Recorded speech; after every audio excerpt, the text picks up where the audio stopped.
So the big question is this: how do most agents who struggle to get the information that most successful agents hoard to themselves grow and prosper without this information? That's the big question, and this video cast is the answer. Welcome to Real Estate Rockstars. I'm your host, Pat Hyben. All right, Rockstar Nation, I have a super guest, a special guest that I've got here on purpose for you. Coming in to a new year already. 2019 is around the corner, and every year that I was in real estate, I set massive goals, tons of them. I still do, a little bit different goals now than I did when I was in the biz selling X amount of houses. But Khleif is an expert on goal setting, and we are going to dig deep into what real estate agents should be doing to set the proper goals, to set them the right way, and most importantly, to achieve said goals. So this year coming up is going to be your year for actually checking the box on all of your goals. So without further ado, Rod, welcome back to Real Estate Rockstars, brother. It's been a while. You're at 357, so we have doubled that since you came here last, and I really appreciate you coming back because I know you're running really busy. Oh, you have no idea. We're going to have a great time, Pat. Thank you for having me on the show, my friend. This will be a lot of fun. Rod, why don't you tell everybody a little bit about yourself so they get to know you better? Sure. So, you know, I immigrated to this country when I was 6 years old from Holland with my brother Albert and my mother Svantje, and we ended up in Denver, Colorado, where I lived for 30 years. And we didn't have much money. In fact, you know, I wore clothes from the Goodwill all the way through junior high school. You know, we ate expired food. My mom, you know, bought powdered milk because that's all we could afford. And you know, but we had love, but the thing that was inspiring for me was my mom's work ethic. She babysat kids so that we'd have enough money to eat. And when I was, and what got me turned on to real estate was when I was 14, she bought the house across the street from us for $30,000. But when I was 17, she told me that it had gone up $20,000. She'd made $20,000 in her sleep. And so I decided I'm getting into real estate. I'm like, what? You made 20 grand, you didn't do anything? And so I got into real estate when I turned 18. I actually got my broker's license when I turned 18, which is very unusual because in Denver at the time, you could get your broker's license just with education. You know, now you have to have experience and work as an agent for a while, but I was actually a broker right after I turned 18. But you know, my dreams of killing it in real estate didn't materialize the first year or two. The first year I made like $8 grand, and I put a bus bench down at the end of the street with my picture on it, which didn't do any good. All it did was make my mom proud. Saved a photo of that bus. Oh, it's horrendous, man. I got a helmet head going on. You know, back then you had the big hair. You gotta email me that. I want to put it on your album cover for this episode. I gotta find it. You know, and I got the little matches with the helmet head on them too. And but anyway, a little match boxes actually. Wow, you bought matchboxes for cigarette smokers? Yes. Put your face on them and said, call Rod for your real estate. Yeah. Oh, yeah. It was pathetic. I didn't have a clue what I was doing. I made like $8 grand my first year. I made 10 grand approximately my second year. But my third year, I made over 100 grand, which was back in '81 was a decent chunk of change for a 21-year-old.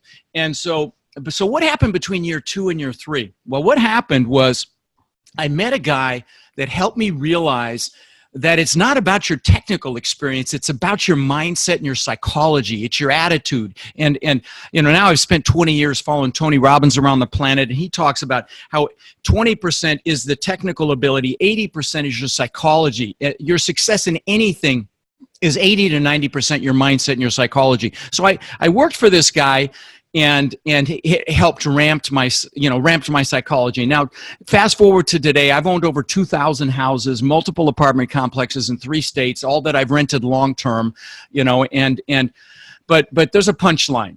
So in 2006, my net worth went up $17 million while I slept.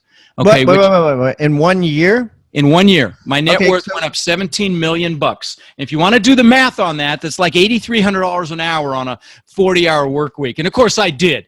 And whenever Well, wait a minute. Let me slow you down a little bit, okay. Rod. So, because I remember this time, I actually remember talking to a friend of mine, Jim Fischetti, and was telling me the same thing. I don't know why I remember this conversation, but he's like, Pat, and he didn't even have that many rentals. I think he had maybe 20 to 30 rentals, which is a decent amount.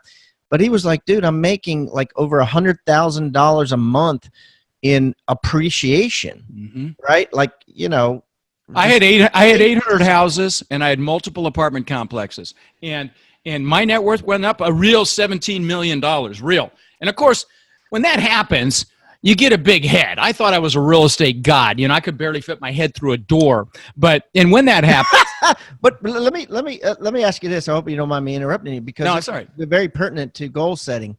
Because the same thing happened to me at a certain point in my goal setting career, in my history of goal setting, and that is my question to you: when you set goals in 2005, did you set a goal to be worth 17 million more, or was your goal to like increase your net worth by five? No, my goals were based on my action, not the market, not the environment, not the market. No, nobody had a clue it was going to go up like that. But there's a punchline. The punchline's coming. But the point is, I got a big head, and when you get a big head, and it's all about Rod, God or the universe or whatever you believe will give you a smackdown. Well, that was 2008. Okay. and I crashed and burned in 2008, and I lost $50 million, real money. Okay. And the reason being, and I'll share it because I know in equity. Yeah. In equity. No, I lost everything. Okay. It all imploded. Now here's why, because I know your listeners are real estate agents, so they're going to wonder why. Well, the reason why is I had 800 houses, but they were 2 hours north of me and 2 hours south of me and everywhere in between. So let me give you some scenarios. And first, that coupled with the fact that taxes and insurance in Florida are real high because we have no state income tax, so taxes are high. Insurance was high because we're on the coast. I had wind and flood insurance. So both those things greatly impacted my cash flow. And you were buying these all into 2008, correct? No. I'd bought these for 15 years prior to that. Okay, I'd been buying for a long time. I was at a 30% loan to value. Okay. 30%. A lot of people would listen to this and be like, "This doesn't make any logical sense." Right. Let me explain. Why. All right. Sorry. No, it's all right. So let me give you an example. So I had some apartment complexes, and if something happened, if I had a maintenance call at an apartment complex, I'd send a maintenance guy. There'd be a room with parts in it, and they'd be in and out of there in an hour. Okay.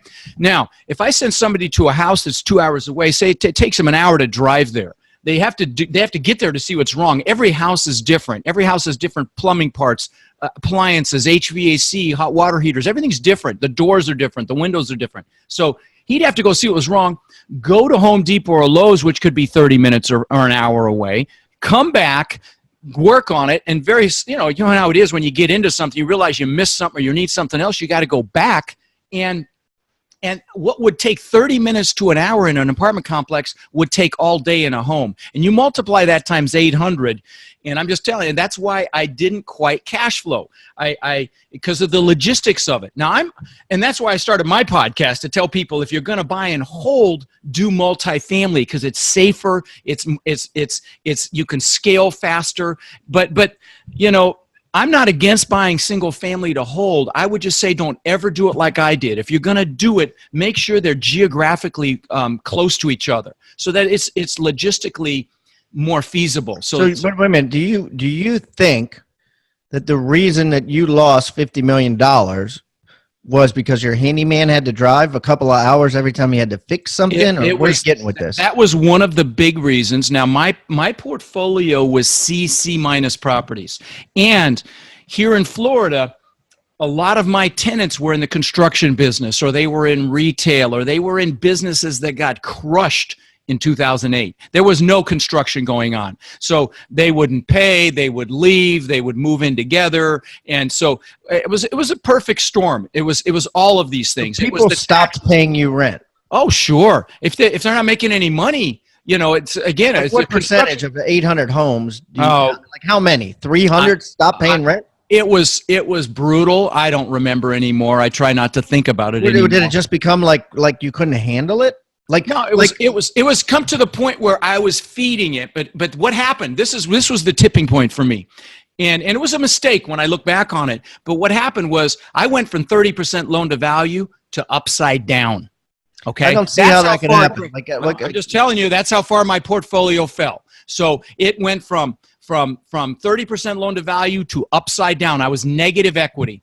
So that coupled with the fact that I was feeding, I was like, screw this. And I stopped. I was like, you know what? I'm not going to. You were feeding them, meaning like I had to pay every one month. giant loan on 800 houses. I had multiple giant loans. And what's really sucks is I had cross-collateralized my apartment complexes with packages of houses. So the whole thing just imploded. And, and I mean, let's just listen, there's a silver lining in everything. Let's finish the story. And then you at one point, how long did it take for you to be like, I give up? And then just it was in 09. It was in 09. It was in early 09, late 2008. I'm like, I can't hold on to this anymore. I can't borrow money. I can't sell anything. And it was a forced thing, right? It wasn't like you sat there and contemplating. It was like, no. I didn't have a choice. Right?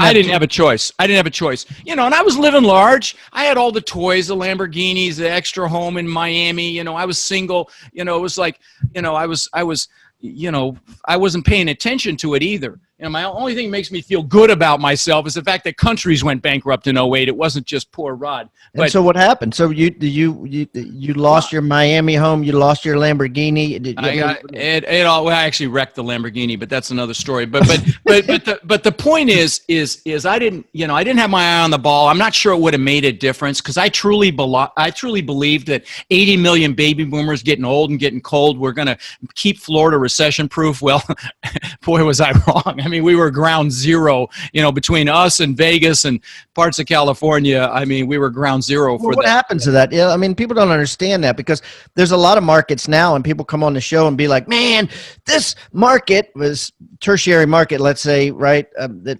most people never heard of, is in the path of growth, right? Mm-hmm. Stuff is coming there, new hospitals being built, the Navy's building this here, I mean, I hear a lot of that, right? I hear a lot of that. And you were hearing that with Florida, right? And that the 80 million baby boomers are coming. Everybody's moving there. So what advice do you have to people that hear a lot of that hype? Well, listen, it's funny. I interview big multifamily syndicators on my show, but it's like crazy. You can set your watch to it. If they own over 1,000 units, almost 90% of them started buying in 09, 10, and 11 after the crash, okay? So the point is, and a lot of these guys have not gone through a big pullback. So as an aside, let me say this to you. If you think that we're not going to have a correction, you are delusional, okay? This real estate goes through cycles. I'll give you an example of a cycle I went through in Denver way before 08. It was the late 80s. I bought this house for $57,000. I actually flipped it for like 75, 80 grand. I bought that same house back a year and a half later for $18,000, okay? Then, and just to tell you how these cycles work, a few years later, I sold it for $160,000. And I did that with a couple houses that I'd actually sold and bought back. So the point in this is real estate goes through cycles. And it's nothing to be afraid of because with crisis comes opportunity, but it's something to be aware of. And so, as it relates to being in real estate sales, there's going to be opportunities when it happens. The agents that crushed it in that time were the ones that did short sales, were the ones that helped, did bank REO properties, were the ones that weren't afraid of it. They were in the lower priced properties, maybe, but so again, it's nothing to be afraid of, but to think it's not going to happen is delusional. And I tell my listeners on my show, and I try to tell these guys in my mastermind, and we talk about the importance of stress testing a deal. I mean, what's going to happen if the rents pull back? What's going to happen if you're 15% vacant? Are you still going to be able to cover the nut? Are you still going to be able to make your mortgage payment? So let's look at this in realistic sense. I want to look at it from an investment sense, but I also want to look at it from a real estate agent sense, because the majority of our listeners are real estate agents. Right. Like, what do you recommend if their nut, right, is at 100%, right? And they're making 100%. So let's just say they make 10 grand a month and they spend 10 grand a month, or they spend 8 grand a month and they pay 2 in taxes or whatever. What do you recommend they make sure the stress test? Well, I was talking about acquiring. I was talking about when you're evaluating real estate to buy. Yeah, but it still holds the same for people in their personal lives. No question. And ideally, I would be looking at, maybe investing in some property, having some non-commission related income coming in. And I hate to say it because I was a real estate broker, but if I didn't work, I didn't make any money. And so my advice is ideally buy some assets that make you money, have some investments that make you money. And God, you're in real estate, for God's sakes. You are in the perfect place to capitalize on the environment. And you're the first ones to see deals, you can have relationships with brokers because you know them to give you decent deals. So I would be capitalizing on the opportunity that you have to build outside income. But that said, if there's not enough time or you don't have any extra money to do that or whatever, but I will say this as well. Let me say one thing to that. You don't need money to buy multifamily real estate if you're commercial, because it's a team sport and you can put a team together. I mean, I bought tens of millions of dollars worth of property in my 20s in Denver, 50-50 with partners. They put up the money. I found the deals. We split it. Everybody was happy. So it doesn't take money to buy real estate, but it does take competence. It takes confidence. You have to understand the business. But those are the two things I would do. I would be either trying to buy assets myself to offset in the event of a pullback in my commission income, or I would be positioning myself to capitalize on a pullback, i.e. relationships with bank REO departments, fully understanding how to do short sales and realizing, the nuances of that. There are some nuances. You need somebody to do your negotiations, things of that nature. So I would be doing that, or, looking for some other source of revenue for a pullback, just to protect myself. That's all. I agree with that. Yeah. Okay. I agree that you should have the philosophy, and everybody, now, with goal setting for next year, should try to set goals so that they create horizontal lines of income that help them pay their nut down so that they don't have to rely on commission income. Right. But I also think that they should do a stress test like you do and your investors do for their own personal lives. Oh, agreed. Oh, now I know where you were going. Got it. About 50%. I think 50%, like if you're spending, and a lot of people are going to be shocked by this, but if you're making 10 grand a month and you're spending it all, right, and at the end of the year, you don't have any savings, right, your stress test should be 50%. You need to figure out how to live on 5 grand a month. I know that money can be tight around the holidays. That's where I want to give you an easy, affordable way to take all of Rebus University's 5-star rated real estate courses, a low monthly subscription. To tie it in with my 12 days of Christmas sale, I'm offering 90% off. 90% off. All it costs you is $127 per month. Take as many courses as you want. As many courses as you want. As many times as you want. For as long as you want. For only $127 a month. Your rate will never go up, and you can cancel at any time. You could cram 5 courses into 1 month and just cancel for $127. Enroll today at rebussale.com. That's REBUSSALE.com. Or just text SALE to 444-999. That's SALE to 444-999 before December 24th.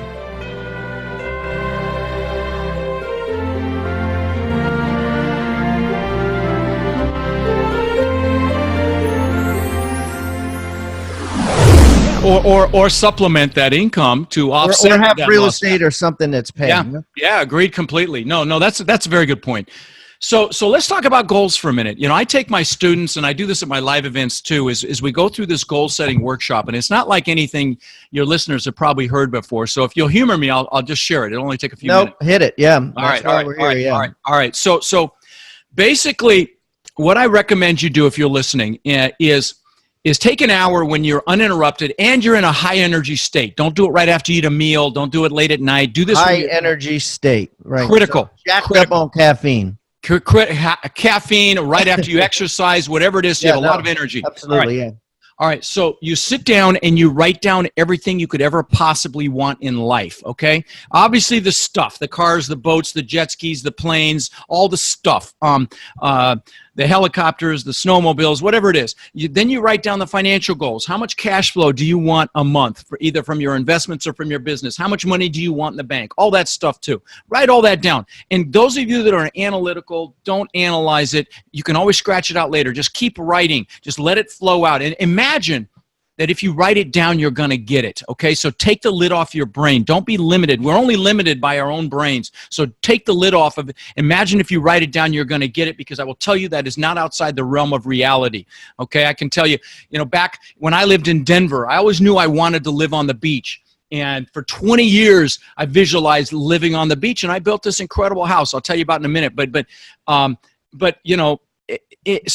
and I never could have imagined what I ended up with, but so don't underestimate your capabilities. So write it all down, and then also include what you want to learn. Okay, so me, I want to learn how to fly a helicopter. I got a lesson recently that I'm going to take up on, and students sent me a lesson. I've got, I want to learn how to play the drums. I got a drum set. I haven't played it yet, but I am going to learn it. So what do you want to learn? Write that down.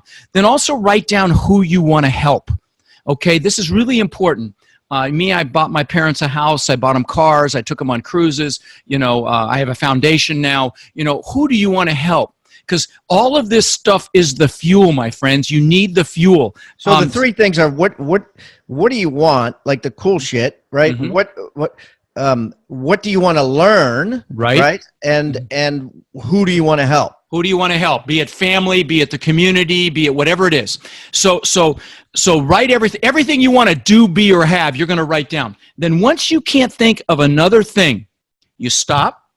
And it's not a goal. It's not real until it's measurable. So I want you to put a time limit on each goal. How many years it's going to take you to achieve it. Just by each one, write a 1, a 3, a 5, a 10, or a 20. And remembering that as human beings, we will overestimate what we can do in a year and massively underestimate what we can do in 10 years. So keep that in mind as you're putting those time limits on your goals. Now, the next thing I want you to do is I want you to take your number one goal, the juiciest goal, the thing, man, if you achieve that, it'd be like, holy cow, this is incredible. And if there's 2 or 3 that are equally exciting, just pick one. Don't get hung up on that, because it won't matter. Just pick one of your top goals. Put it on another piece of paper. Now I want you to pick 3 of your top 1-year goals. Put those on another piece of paper. So you've got 4 goals on another piece of paper here. Now, most people stop here. In fact, most people don't even go this far, okay? They do a New Year's resolution that's forgotten after 2 weeks. Of course. So you've got 4 goals on another piece of paper. Now you must write down for each one of those goals a few sentences why it's an absolute must for you to achieve. These are your most important goals? These are, well, no. One of your most important goals, or your top goal, and 3 1-year goals. 3 1-year goals. Yes. Okay. So a big Mac Daddy goal, helicopter, whatever. Exactly. And 3 1-year goals. Correct. Okay. And then you're going to put. Easy. So basically, you're making a top 3 list. Right. And then what you're going to do is write a paragraph for each one why it's an absolute must for you to achieve it. So I can show my wife what success looks like. So I can retire my husband. So we can do whatever we want, whenever we want, wherever we want, with whoever we want, whatever it is for you. Write a paragraph. And by the way, don't underestimate the power of words. Use emotionally charged words like amazing and incredible and hugely successful, and words that are going to juice you, because words are very powerful. So once you've written a positive, how you're going to feel after you and what you're going to accomplish after you achieve those goals, put some pain in there. Because as human beings, we will do more to avoid pain than gain pleasure. Write down what's going to happen if you don't achieve those goals and make it harsh. So I don't feel like a failure. So I don't feel like can we make this realistic for real estate agents for a second? So so for a real estate agent, right, setting goals, their big Mac Daddy goal could be like, let's say it's like yours. I have a house, on the beach or Right. you know, Sure. like with, you know, okay, so let's say have a house on the beach. Have a I'd love farm them, on I'd a love lake, them, whatever. I'd Yeah. love them to add to it a paid off house without a mortgage Yeah. on the beach. Right. Okay, and so that's their Mac Daddy, and then they have 3 1-year goals. So the 1-year goal could be an income goal, net income of X, right? 300 grand, right? Could be how many houses they sold that year. Could be a car. Could be a car for their spouse. If it's a car, I think it needs to be a paid off car. Agreed. Right? Agreed I completely. don't want them just incurring Agreed. debt. Cash purchase. Agreed completely. Okay. Yeah. So you got some clarity on the So goals. you got, yeah, but like the number of houses, the total commission, that's all one, right? You don't want them breaking that up into, you know, 3 different pieces of paper. So the car is one, the income is one, and the number of houses, that's on the same piece of paper. And then on the third piece of paper, it might be take mom to Hawaii. Yeah, Right? yeah, absolutely, absolutely. Those are awesome goals. So you know, do something for a child, you know, whatever it is. So you've got your Okay, 4 now goals. Now we're writing these pains. No, not just pain. No, positive first. How are you going to feel when you achieve the goal? Why it's a must? It's going to be awesome to drive and not have a payment. I'm going to be agent of the month, and I'm going to get an award, agent of the year, and I'm going to get an award. That's the pleasure. The pain is, I'm going to If you don't achieve it. Yeah. Yeah. So what would the pain be for those 3? Pain, so I don't feel like a failure. So I don't feel like I failed my family. So I don't live a life of regret. So you know, I mean, make it painful. Guys, those of you listening, this is the fuel, okay? This is the fuel to cause you to make those 5 more outbound calls to get deals. This is the fuel to, you know, to push you to continue to take action, to keep those leads coming in the top of your funnel. You need the fuel. This is the fuel to cause you to get uncomfortable and or push through fear to actually go buy your own multifamily property or your own real estate asset that's going to cash flow to get you off square one. Because I'm going to here to tell you that magnificent life of your dreams is on the other side of that comfort. It's on the other side of that fear. You got to push through it. This is the fuel to cause you to do that. Now I got one more piece that's really important. Okay. Before you do that, Okay. can one of those 3 goals be own my first rental property or own? Of course. Heck yes. That's a great 1-year goal. Absolutely. It should be. In fact, in this market, it absolutely should be. Now, again, prudently, make sure you stress test it and on and on and on. Don't just go buy a property. Yeah, just don't go buy anything. Math, right. Make sure it's going to cash flow. Make sure it's going to weather any storm that's coming, because there's a storm coming. You know, so be prudent about it. But absolutely, that should be a goal. And nobody is better positioned than you guys to find those deals. So, you know, you're in the catbird seat for that. All right. So then the last piece, and this is really important, is you must get pictures of your goals. Okay. I'm going to give you some examples. When I was 18, you know, and I got my real estate broker's license, I got a 4-door Granada because I figured you had to have a 4-door car to show houses, right? We didn't have the internet back then. Couldn't even spell internet back then. But it was the ugliest thing you've ever seen. So I had a broker that I worked with that had a Corvette. And he let me drive it.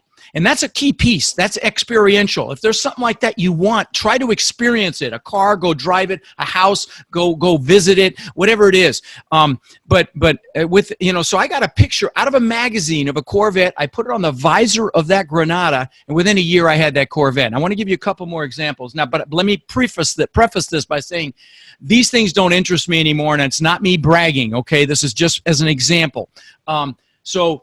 At that time, this was the time the TV show Magnum PI was playing, and it was actor's name was Tom Selleck, and he drove this Ferrari 308, and I thought that was the coolest thing I'd ever seen. So I got a picture of that actual car out of a magazine, again, all before the internet, and I put that on the visor of my Corvette. And you grew a mustache. And yeah, and I had a mustache. Oh my God! and so within a year or two, I had a Maserati look just like that Ferrari. Now the last example. And again, this stuff doesn't interest me anymore. Please know this. Last was the Lamborghini. I always knew I wanted one. I had the posters on my wall with the bikinis and the girls and the Lamborghinis. That comes with the Lamborghini, huh? It does. It's kind of what, yeah. And so, And what's interesting is my son actually collected exotic cars, and I made the mistake of telling him when he was 9 I was thinking about getting one. So he told me he'd lay in bed and visualize me bringing him to school in it. But the point is, he actually had a model of the exact same color and style Lamborghini that I ended up getting, which I told you I wrecked. But the point is, pictures work, guys. If you look around my office here, there are pictures of the things that are important to me now. I've got vision boards right here when I do my morning stuff. I've got a travel vision board. I've got a vision board for some of these things that I want now. I want to build schools in Latin America. But I also have a gratitude board. Okay, that's my gratitude, the things I'm grateful for. And every morning, I look at these things and I visualize. So you got to talk into the mic. Yeah. Sorry, I was showing. Yeah. We're doing this video and audio, so those of you on iTunes. So it's all right. So you got a vision board right where you want, which is I love that. I know you talked to David Osborne yesterday, and his vision board that I remember from 20 years ago had a plane on it. Now, right. No, now he's got a jet. Right. And everything on there is come. He's got. Let me show you something. Let me show you something here, Pat. I use a paper planner. In the back of this planner, now you guys on iTunes can't see this, but if you watch this video, you'll see it. In the back, I've got pictures that have been in here 20 years. Okay, first pictures are my gratitude pictures, my pictures of my kids when they were young. Then I've got the houses that I've wanted, that I've gotten. What's crazy is the houses I've gotten look just like these pictures. I've got, a couple $100,000 worth of watches, the Lamborghini before I ever got it. There's pictures of the Lamborghini before you can't see them there. I can see the watches. Yeah. So that's cool. So you put the pictures up. So you got that, you got the gratitude, you got the vision, and then you've got everything starts from a place of gratitude, guys. The holiday season is all about giving. This Christmas, I'm giving back to you, Rockstar Nation, with my 12 days of Christmas sale. Until December 24th at midnight, you can get every single Rebus University course at a lifetime discount of 90% off. That's over 10 grand you'll save on the best online training this industry has to offer. Training that's backed by my 30-day money-back guarantee. What do you got to lose? Enroll today for 90% off at rebussale.com. So it's Rebus, R-E-B-U-S, and then Sale, S-A-L-E, 2 S's. That's Rebus, REBUSSALE.com, or just text SALE to 444999 before midnight, December 24th, and get all 18 courses at a $10,000 discount. Happy holidays from me and the Rebus University team.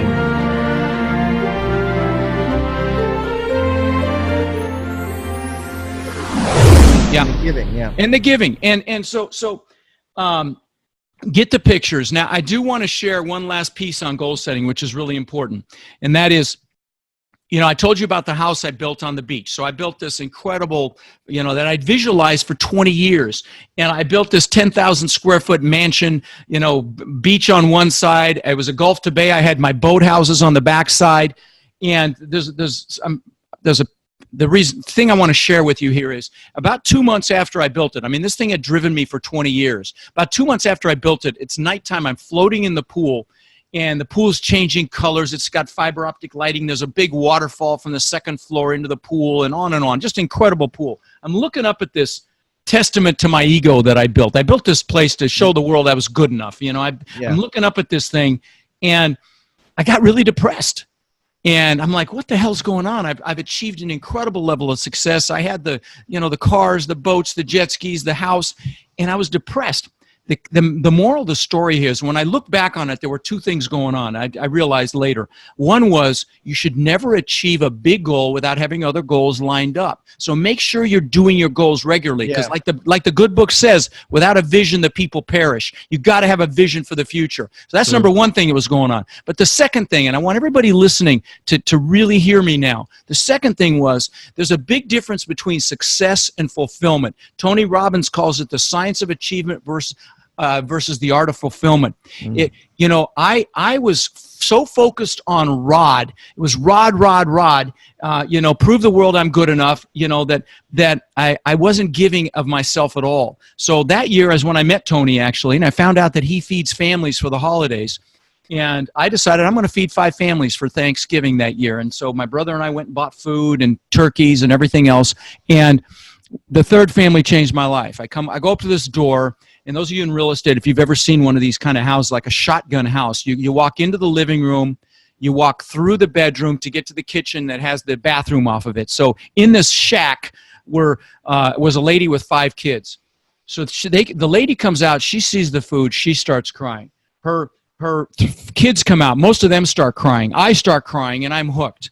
And I'm blessed to say that since then, in the last 18 years, I've fed 60,000 children for the holidays here in Sarasota and Bradenton. I've also done thousands of backpacks filled with school supplies to local children. I've done thousands of teddy bears to the police departments locally here, to officers to give to a child when they're a child that's in some trauma. And that's been my greatest gift. So my invitation to you, those of you listening, is I know you want success, whatever that is. I know you're in the sales business and you are success driven. I'm here to tell you that success without fulfillment, without giving back in some way, is empty. I've interviewed billionaires on my show, mega millionaires, and I've seen these guys, and I can tell they're not happy because they're totally focused on themselves. So you don't have to do anything as grandiose as I just described. You can just, help a family or help an elderly person or buy the person behind you in Starbucks a cup of coffee or pay somebody's toll. Whatever it is, give back in some fashion, because that gives your life richness and every meaning. day. Every day. I have a goal that I need to add this back in. Every day I give a gift, right? Yeah, love it. Like even if it's just a smile, even if it's just a smile, just decide to add value in some way, because that's what gives you happiness. That and I want to say one other thing too, and that is as it relates to goals. You saw how unhappy I was when I achieved 2 months after I achieved this mega goal. I was unhappy. Goals will drive you and they will push you, but they do not equate to happiness. The happiness is short-lived. Happiness comes from progress. You have to be continually taking it to another level. You have to be growing and progressing. Progress equals happiness. Very, very important to remember that. So don't, this is why, people, they achieve to be happy. And that's the wrong way to do it. You have to happily achieve. Okay, you're going to get further faster if you realize that success doesn't equal happiness. Happiness equals success. Very important. It's a big distinction.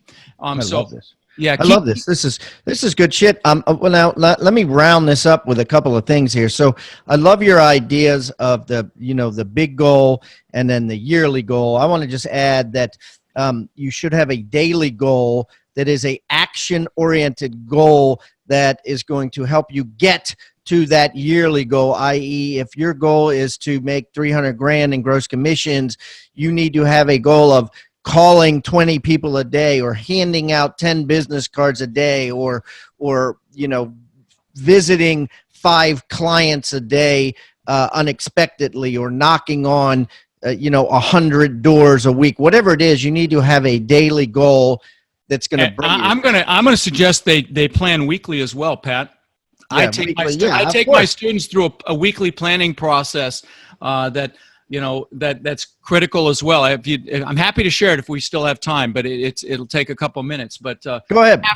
So here's what I suggest. I mean, if this will help people, there's no question this will help goals in 2019. No question. In fact, I think it's critical towards that gain.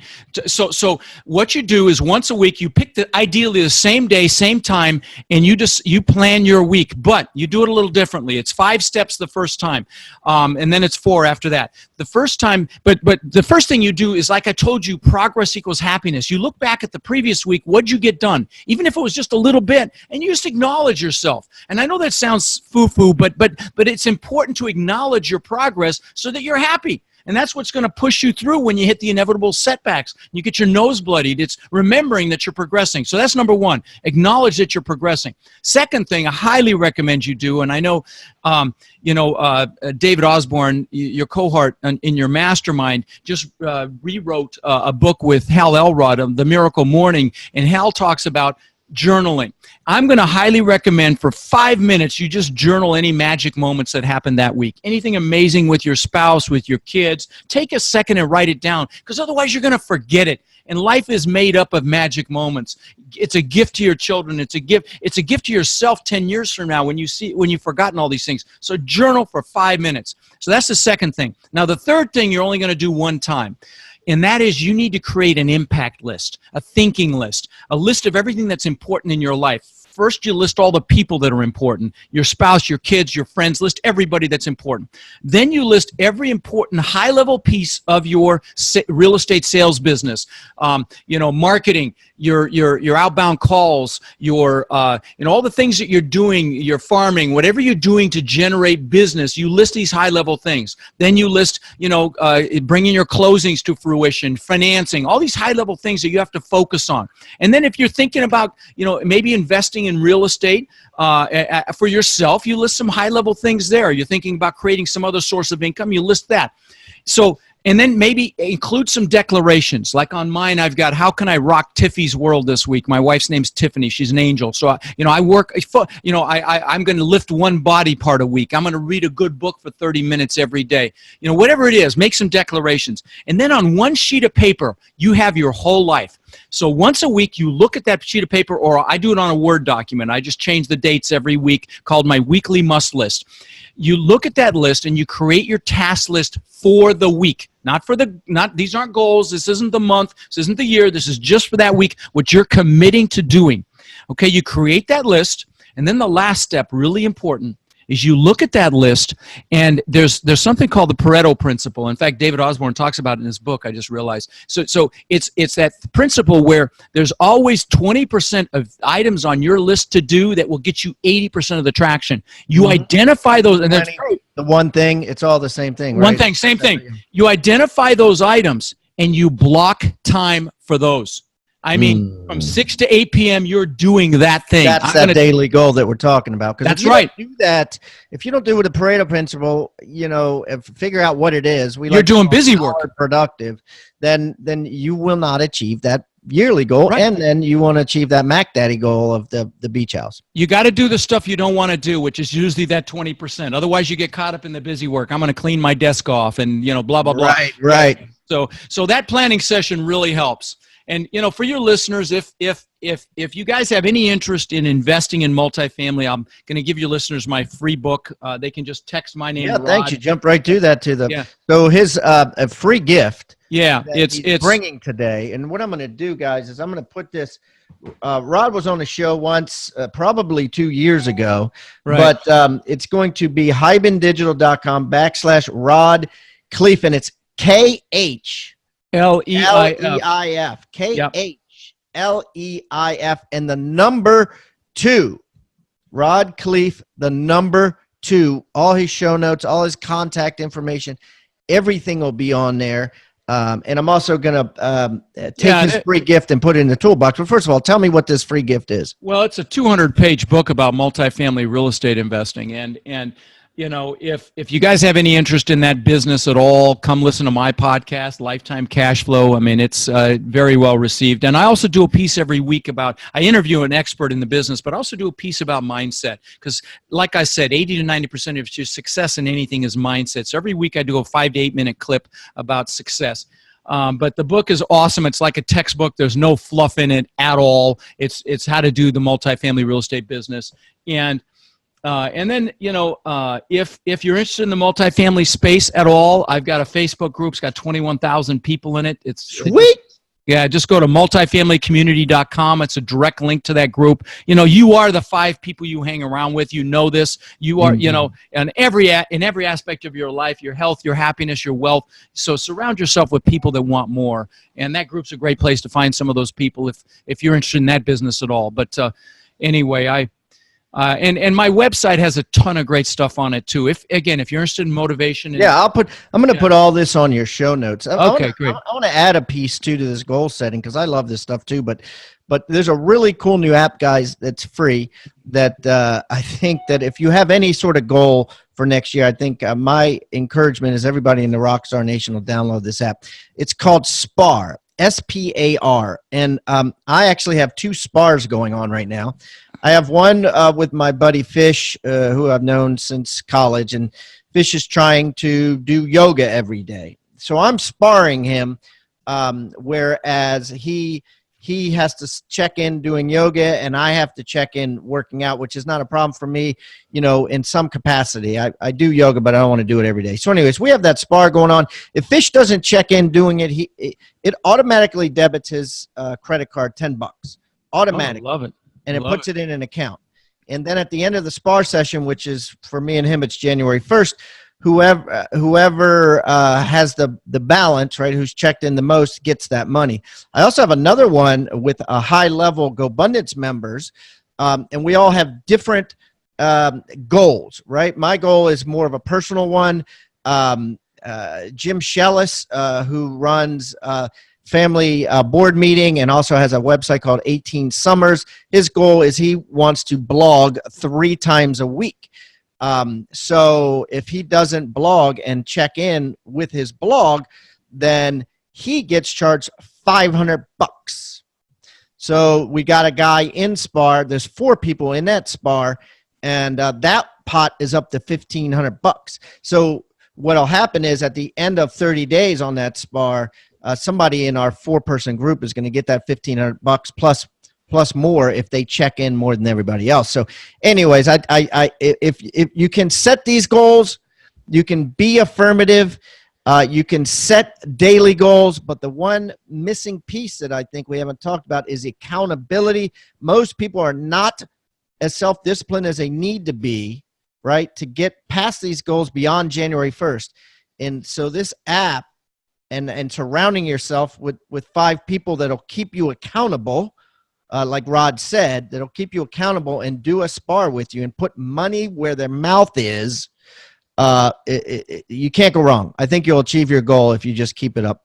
Achieve all your goals if you just keep it up through the year. So anyways, I'm going to put all Rod's information on highbanddigital.com/Rod Khleif 2, and I'm also going to put it in the Agent Success Toolbox, which is at highbanddigital.com/toolbox, or just text the word toolbox to 444-999. Listen, Rod, if I'm ever in Sarasota, Florida, I know my grandparents were in Bradenton, so I've been to Bradenton plenty, been to Sarasota once or twice too. I will definitely look you up, and we can break some bread. Sounds good. Sounds good. It's kind of funny. I live in a compound now. I lost that house on the beach, but I live in a compound now, which is spectacular. And because God's got a sense of humor, I can see that old house across the bay. But you can come stay in the guest house. Kidding. No kidding. No kidding. And that's I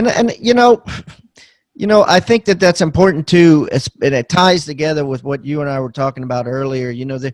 This boom we're in is not going to last forever. It's important that when people do set these goals, especially if they're setting house goals and stuff, set it a goal to pay off your primary residence. I mean, I don't think there's anything wrong with that. I do think that there's a problem now, and that a lot of these guys like Grant Cardone and some of these people that are killing it in the podcasting and the digital world, social media world, frown on saving. And I think that needs to be a part of this whole plan. I think you would agree to that too, being in the situation you are. Part of your goals should be, one of your goals should maybe have X amount of money in cash in the bank, or X amount of equity paid off on your house. Yeah, no question. No question. Yeah. Beautiful, buddy. All right, boss. Well, we can talk all damn day. So I have a lot of fun when you come on. So thanks, buddy. Likewise. It was great. It was great to see you, my friend. Thank you so much for tuning in to Real Estate Rockstars. If this free content is giving you a ton of value, I want to ask a small favor in return. I need you to pull out your pointing finger and hit the subscribe button. Yes, hit subscribe, please. The more subscribers that we get on Real Estate Rockstars, the better guests are attracted to the shows. We'll get more guests from the top companies, from the top teams, and even more celebrity guests like Robert Kiyosaki and Barbara Corcoran. Also, If you're not a member of our free Facebook group, go to Real Estate Rockstars Radio right on Facebook and join the conversation. I'm on there myself on FaceTime Lives, and we have a lot of communications and questions about the show, and I'd love to see you there. And it's free. People ask me all the time, where am I on social media? I'm real easy to find. Just type in my name. My IG is I am Pat Hyben. It is blowing up on Instagram, adding tons of subscribers, and I'm on there probably twice a day. So definitely follow me on Instagram, as well as everywhere else. Thanks again for listening, and keep rocking.